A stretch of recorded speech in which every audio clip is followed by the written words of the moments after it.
Olá, amigas, olá, amigos.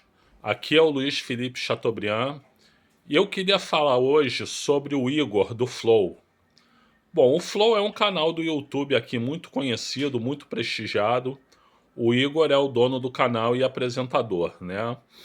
Uma vez eu vi o Igor falando assim: eu quero que o Vasco se foda.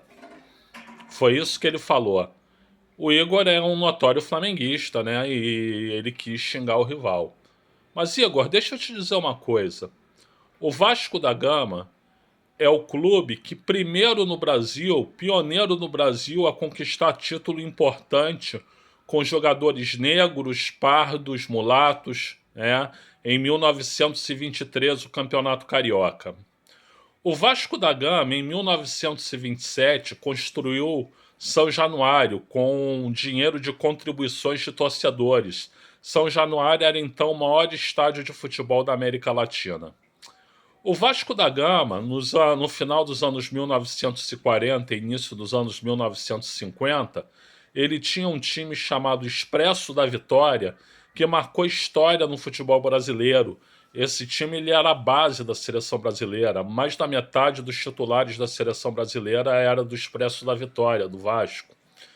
O Vasco da Gama, quando teve seu maior ídolo, Roberto Dinamite, ele montou times que encaravam o Flamengo assim, com muita vontade, com muita determinação. E o Flamengo vencia a maior parte das partidas, vamos dizer, porque naquela época o Flamengo era o melhor time do mundo, né? Mas não vencia com facilidade. Tinham que suar sangue para ganhar do Vasco, né?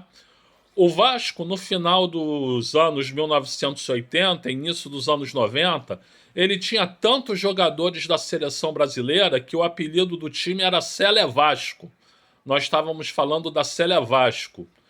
E o Vasco do final dos anos 1990 e do